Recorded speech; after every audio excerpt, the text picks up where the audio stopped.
Hey there, Paul. Howdy there. There you go. Yeah. So, can you tell us more about how you became really involved as far as getting these pigeons around here in this area and being a reputation as the so-called pigeon man of Washington Square Park? Well, it was 9.5 years ago. It was Mm-hmm. like January, and I got evicted from my work. I used to repair Persian rugs. I had my own business on 31st Street. And I had a hard time with the new landlord. He wanted to throw me out, and I fought it in courts and things like that. Then he threatened me, and I said, hey, what am I doing? I came to the park, sat down and thought it over, and the birds started coming. He says, why am I bothering with this? You know, I ain't gonna start a new business. I just want to have peace and quiet. And the birds started gathering around and staying with me. And I says, I'd rather do this and have a nice life.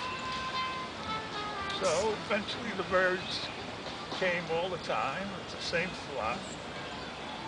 I name them, and there's nobody else in the park in the wintertime when it's snowing.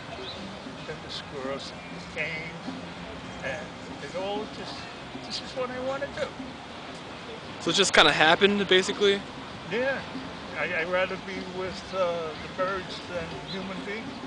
I see that. So you don't have a permanent place of residence right now, pretty much. No, I don't have a permit. I got a sublet for a couple months. All right, cool. Yeah. All right.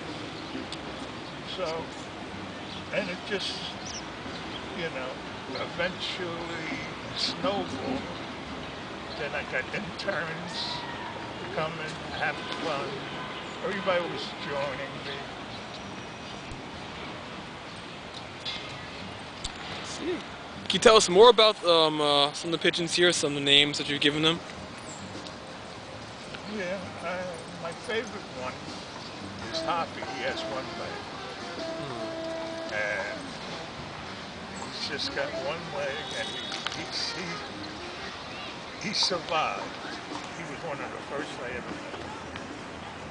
Then there are people like in this park, not in the park, in Philly, Pennsylvania. They come with their vans early in the morning, and they would net the pigeon, wrap their legs with wire, like the kind that you go fishing, and throw them in their vans and bring them to Pennsylvania and use them for skeet shooting. And now we find, reason the birds like lose a leg or something because they strangle their legs. And a lot of the birds like that escape, they lose a leg or something.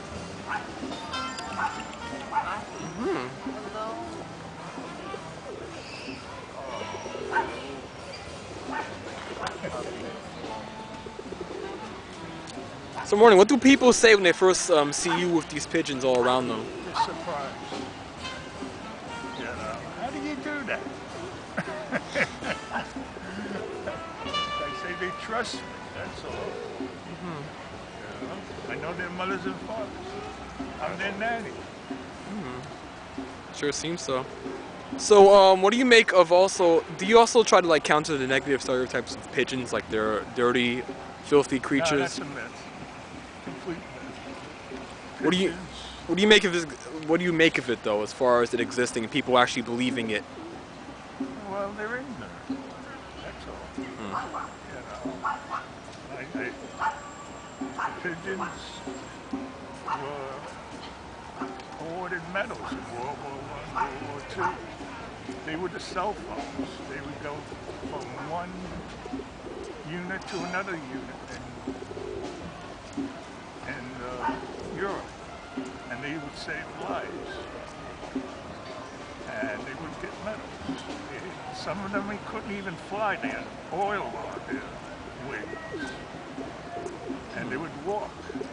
That's how smart they were. It's as smart as a chimpanzee. Would you hope possibly maybe to like, you don't really care about countering stereotypes, you don't really care about what people say as far as them?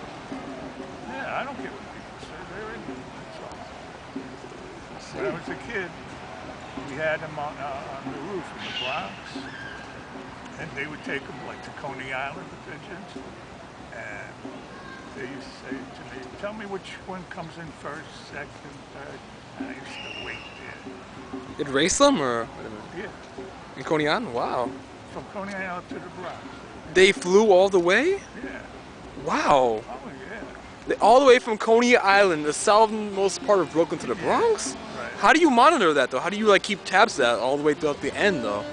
That sounds like interesting. Like, do you have a car? Have, like a compass in their head. Okay. They're like zeroed in, you know, like compass always points north or something.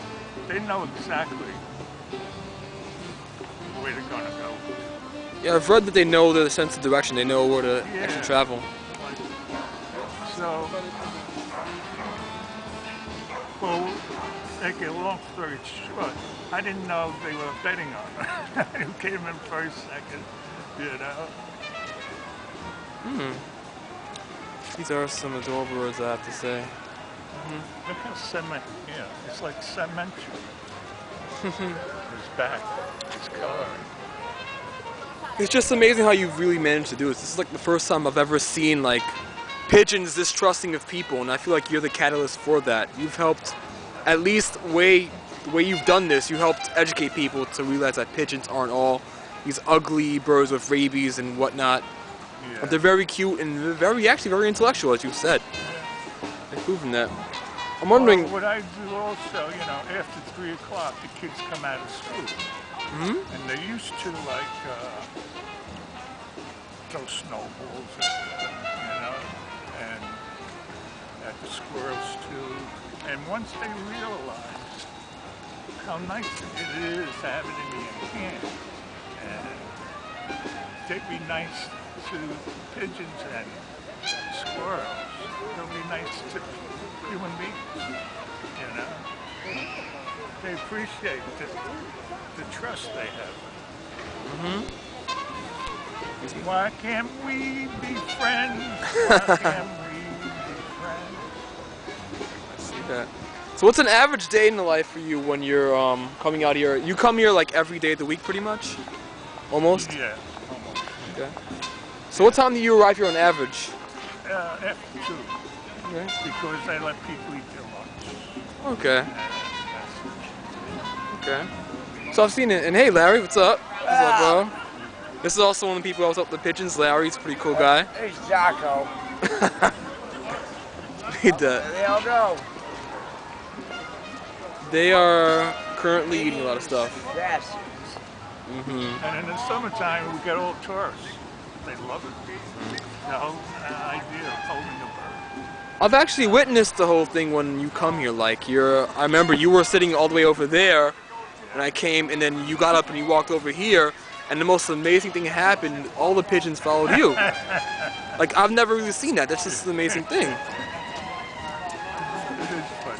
So what is the best way to really foster the trust in these birds as far as human contact? How do you really foster it? Just treat them fine, you know. Just treat them. That's all. There's no magic. Like your own pet.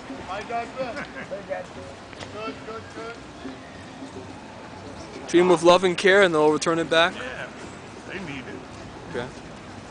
You've often said that the pigeons don't love people; they trust them. Yeah. People go to me, oh, they love you. No, they trust you. They Okay. love each other. Okay. So they can never love people then, basically? Just trust them enough to touch them or be around them? Yeah, that's good enough. I see that. This is just something that I would love to see. Then you get the baby. Mm-hmm.